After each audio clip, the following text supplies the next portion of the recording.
The Dutch are probably the weirdest people on the planet. They put sprinkles on bread for breakfast and call it hagelslag. They even commercialize absolute ear torture. And they even have Kwebbelkop. But one other weird thing about the Netherlands that all other countries have to take notes from is that they are a public transport paradise.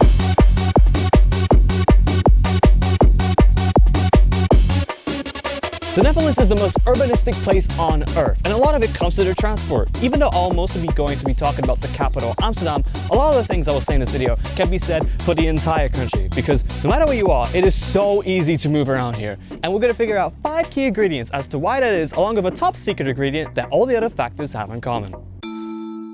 Amsterdam is very dense. It's got the most people, but it's not the largest city. In a dense area like this, commuting with an average-sized car isn't the most convenient. I mean, people have tried, but they ended up killing innocent school children instead. So what did they do? They told the cars to f*** off and went on their bikes instead.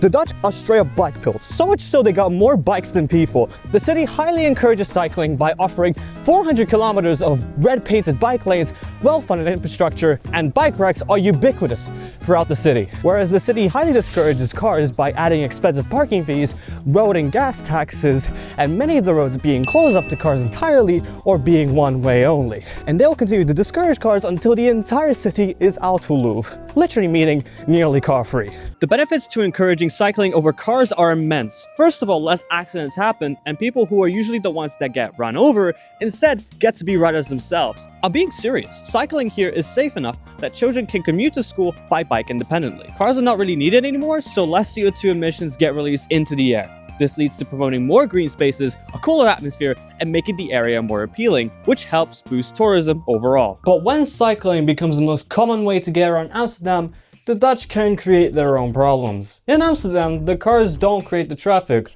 bikes do. Amsterdam is literally the only city in the world that suffers bicycle traffic congestion, which every other city in the world would envy. Parking becomes an issue too, which is why Dutch have bike parking stations everywhere in the Netherlands, and they can get insanely large. This one is Amsterdam Centraal's parking station, which can accommodate 7,000 bikes, and this is not even the largest one in the country. This is Den Haag Centraal's parking station, which accommodates more with 8,500 spaces.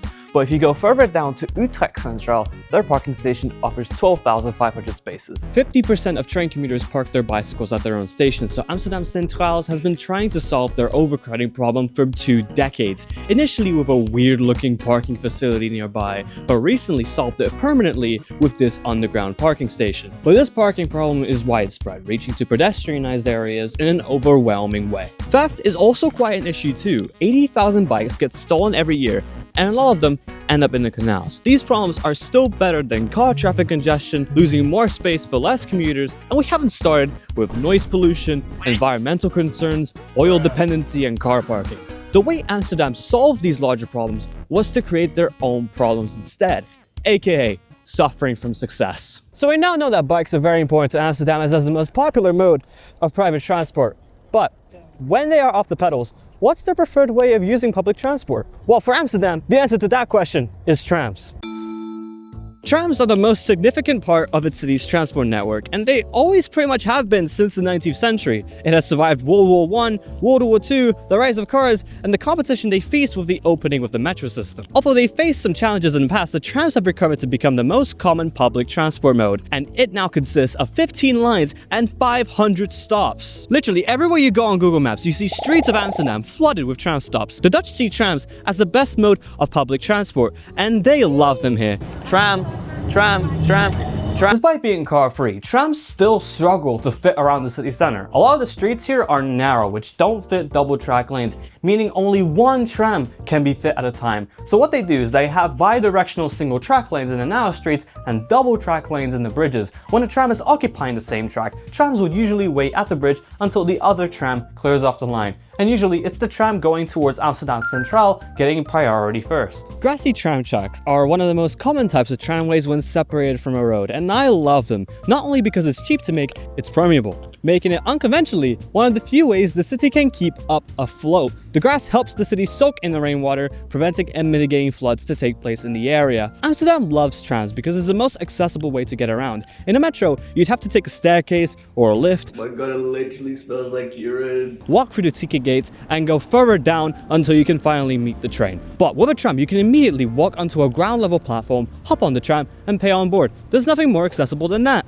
When visiting Amsterdam, some tourists would consider going on a hop-on, hop-off bus for sightseeing. In a city that hates motor traffic, that's obviously a scam. Sightseeing buses suck anyway. The only correct way of sightseeing, though, is through trams, specifically on Line 2. National Geographic recognizes the line as one of the prettiest tram rides in the world. It passes through nearly all the top sites in Amsterdam. I'm on the Line 2. They weren't kidding. So, when you're visiting Amsterdam, definitely consider going on this tram line first. Tram extensions aren't really common to see nowadays, since they already have 500 stops to accommodate already, but works are still active today. An example is a small extension of the I-Tram Line 26, only adding 3 new stops and 2 new bridges. Although it may seem insignificant, this is actually a good example of transit-centered development. This new extension goes to Stuydeland, which at the moment is an empty plot of land.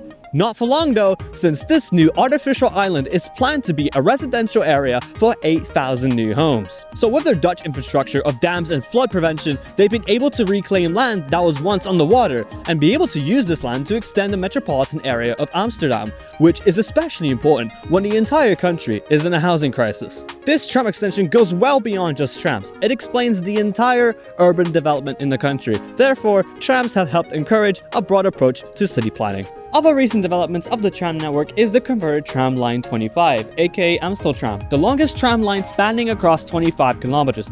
This tram line is an oddball of the network. The trams here used to share this part of the network with the Metro Line 51. It functioned like this for several decades until they found it to be quite unreliable, and especially on how the Metro Line functioned. They shut the Amstelveen branch down in 2019, and a year later, it has been converted to this new tram line. It's very interesting how Amsterdam approached this, because usually cities would convert tramways to a metro system. Since metro systems are always seen as an upgrade, the Dutch did the opposite. They prioritized tram infrastructure over metro infrastructure, and I'll explain why they do that later on. But for now, let's move on to another ingredient that is served on a national scale.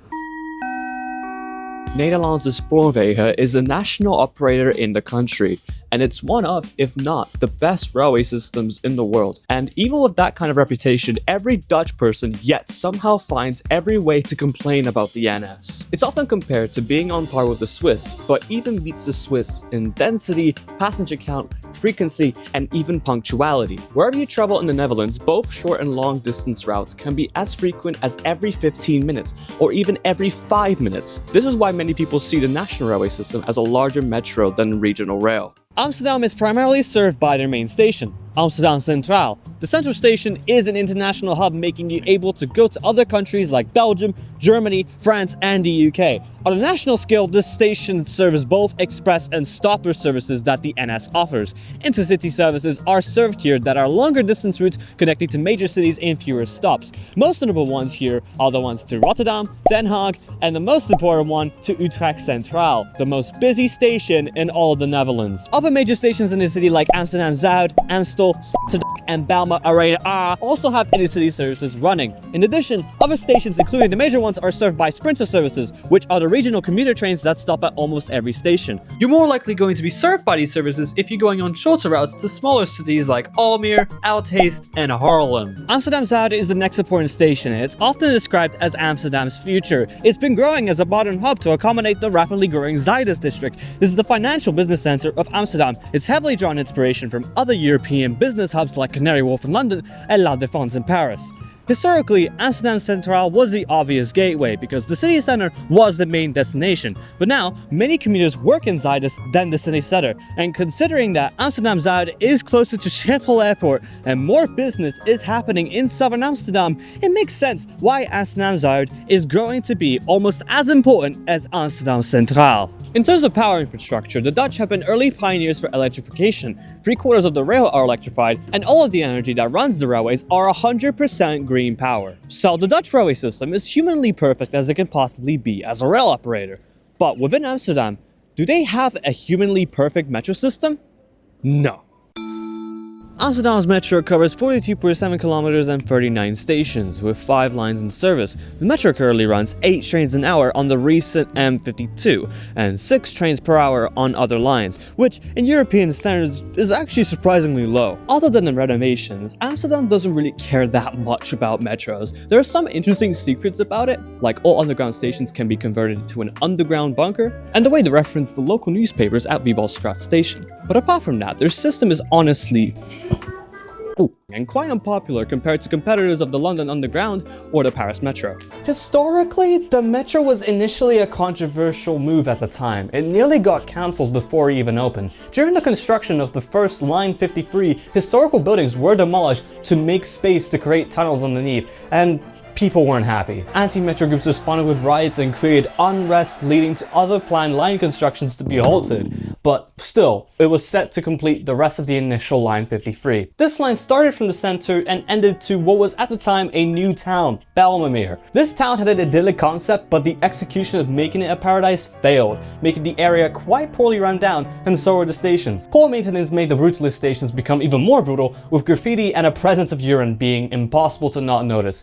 It is still a problem today, actually. My god, it literally smells like urine. This made the metro a perfect hotspot for drug dealing, antisocial behavior, and overall, not the safest metros to be in. In recent decades, however, as more lines start to open up, renovation and anti-drug projects helped the metro to become safer and more modern by adding warmer colors, a more rounded look, and removing all unpleasant features that made the previous stations more unsettling. And this history explains why Amsterdam has often been reluctant to expand its metro. A surprising amount of what was originally envisioned for the metro was eventually given to the trams instead. Take Line 51 for example. It once ran all the way to Westwijk, but its Amstelveen branch became so unreliable that you know what happened, we already talked about it. Furthermore, there were also discussions to extend the metro to Eiburg and Almere, but as you can see, there's no metro to the Eiburg and built a new tram line instead that replaces the original proposal. So why does Amsterdam keep turning potential metro projects into tram lines? Well, the answer doesn't require much digging. Okay, here's the explanation of the joke.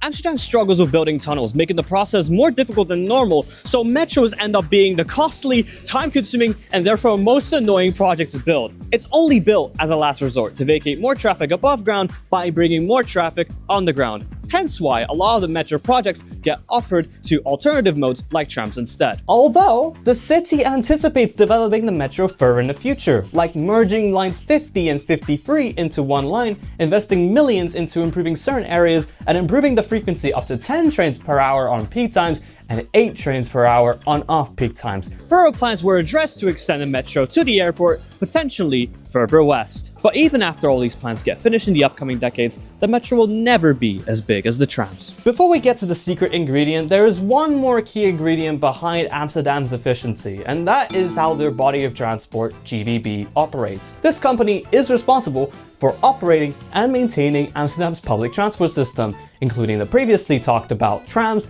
and the metro. But of course, there are other things that the GVB manages. First, of course, the buses. The buses are the least visible part of the system, but still the largest. They operate 22 daytime routes, 8 rush hour routes, 11 night routes, an airport link, and 3 routes that you can go on for free. The GVB also offers 7 ferry routes across the Eye, at least one of them being frequent and operates 24 hours a day. The best part about this is that you can get to experience being on a boat at a very low price of free. Speaking of bodies of transport, you may notice a lot of services within Amsterdam and other areas go under the Arnet branding. Well, Arnet is not a separate body of transport, it is rather a corporation project that is organized by local governments in the populated Randstad area. And that includes the GVB representing Amsterdam.